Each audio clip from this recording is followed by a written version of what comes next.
E claro, segunda-feira, dia de esporte. Eu quero chamar o Vinícius Serra mais uma vez para conversarmos sobre esse assunto. Vinícius, olha, eu sei que você quase não gosta de falar sobre esporte, viu?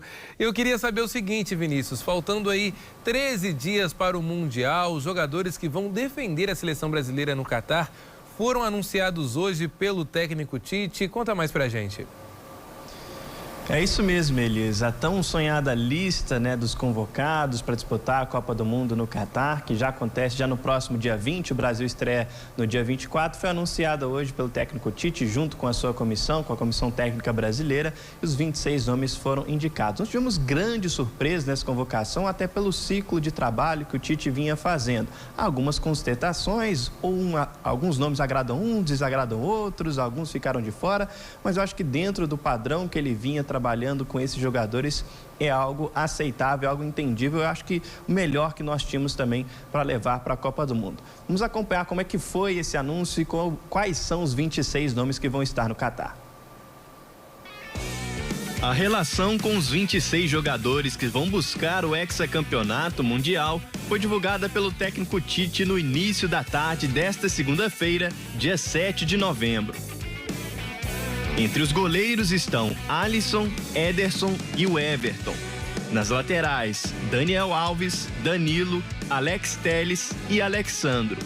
Na zaga, Marquinhos, Thiago Silva, Éder Militão e Bremer. No meio-campo, Casemiro, Fabinho, Fred, Bruno Guimarães, Lucas Paquetá e Everton Ribeiro. E no ataque, Neymar, Vinícius Júnior, Rodrigo, Rafinha, Richarlison, Gabriel Jesus, Pedro, Antony e Gabriel Martinelli.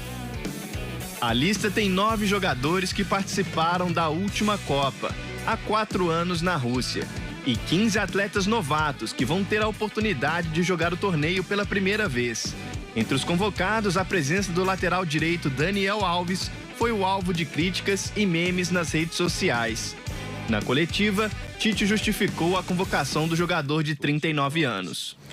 O critério do Daniel Alves é um critério de todos, que ele premia qualidade técnica individual, ela premia o seu aspecto físico e ele traz o seu aspecto mental, tal qual os outros, alguns com uma ou outra mais qualidade.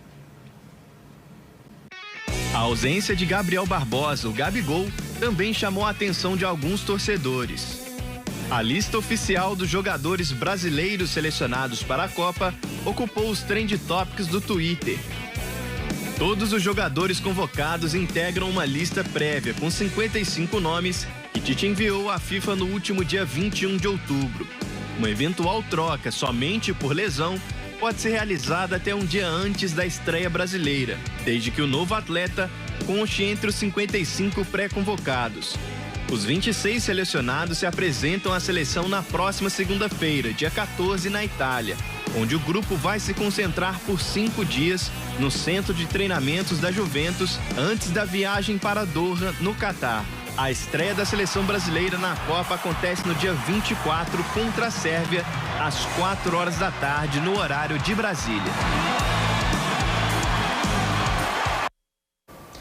Como a gente viu, o nome do Daniel Alves foi o nome mais contestado nessa convocação, em motivo de 2 fatores principalmente: a idade mais avançada do jogador e a questão física, se tratando principalmente de um lateral, que é uma posição que exige muito dessa parte. Além dessa explicação do Tite que a gente acompanhou, o médico da seleção brasileira, o Rodrigo Lasmar, disse também que nos testes físicos do Daniel Alves que ele apresentou recentemente estão convencendo, estão dizendo que ele está apto sim para disputar a Copa do Mundo em níveis que ele apresentou bem na seleção brasileira recentemente. O Daniel Alves está no México, ele está atuando pelo Pumas, a equipe dele foi eliminada do Campeonato Nacional em outubro e a partir daí ele vem treinando na Espanha, no Barcelona B, que lá sim foi coletado então esses últimos exames que foram uma forma de comprovar que o Daniel Alves estava apto para disputar a Copa do Mundo.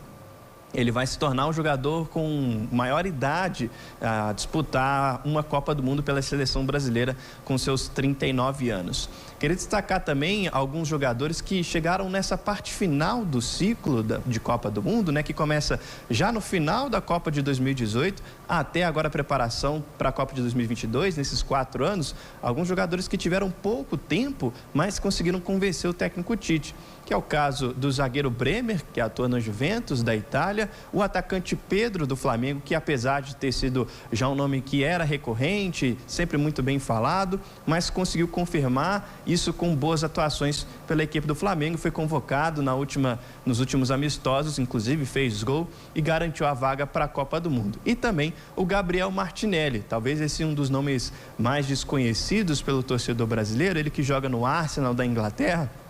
O Arsenal é o líder do campeonato inglês e ele tem sido titular, tem jogado muito bem ao lado do outro Gabriel, o Gabriel Jesus. Então, jogadores vão se apresentar, como a gente acompanhou, a partir da próxima segunda-feira. Os principais campeonatos europeus encerram-se no domingo, dia 13, e aí sim já estão prontos para viajar no dia 14 para a Itália, fazer esse primeiro treinamento ali, coletivo, né, reunir todo mundo, para depois partir para o Catar no dia 19. O Brasil estreia no dia 24 contra a Sérvia, às 4 horas da tarde. Depois o segundo jogo no dia 28, também do mesmo mês, vai contra a Suíça, 1 hora da tarde. E encerra a primeira fase, a fase de grupos, contra Camarões, no dia 2 de dezembro, às 4 horas da tarde também. Elias. Excelente, Vinícius. E claro, estaremos aqui todos torcendo pela seleção brasileira. Quem sabe agora o Hexa vem, Vinícius. E mudando de assunto, o piloto de Fórmula 1, Lewis Hamilton, recebeu hoje na Câmara dos Deputados o título de cidadão honorário brasileiro. Conta pra gente, Vinícius. É isso mesmo, Elias. Ele está aqui no Brasil porque vai disputar o Grande Prêmio de Interlagos, né, em São Paulo, agora no próximo fim de semana. Aproveitou para passar lá em Brasília e receber esse título de cidadão honorário aqui no Brasil. Ele que é muito fã do país, inclusive, já disse isso algumas vezes, disse lá quando recebeu esse título que tem como grande herói o Ayrton Senna, o ex-piloto brasileiro.